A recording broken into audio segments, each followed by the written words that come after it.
Taip, turime dar tokį galastuvą. Tai yra dvi pusės.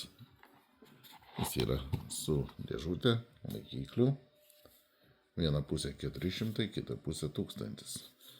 Su šitą pusę mes pradžią darom. Pasiemam peilį, sakykime, iš tos pusės užsidedam kampą. Pasimatuojam, pasižiūrim, kaip čia patogiau, ar arčiau, ar toliau bus, kad tiksliau viskas būtų. Ir 15 laipsnių mes nueinam taip. Apsiverčiam, grįžtam taip.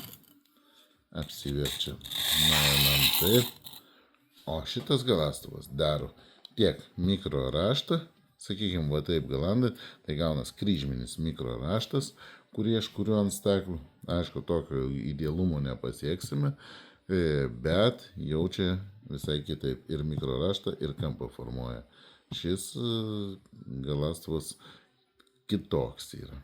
Tai va, kai pirmą susigalandom, matom, kad peilis jau pilnai aštrus yra nuo 400, aišku, naudojam aliejų būtinai.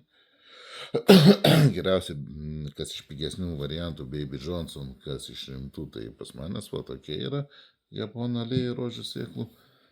Ir tada jau, kai susigalandom aštriai, apsiverčiam antrą pusę ir jau čia ilgai nebereikia galąsti, tiesiog tik tai švelniai dar davesti, dadailinti. Ir ką, draugai, galimybė jums laimėti, statykit, įsigykit ir iki.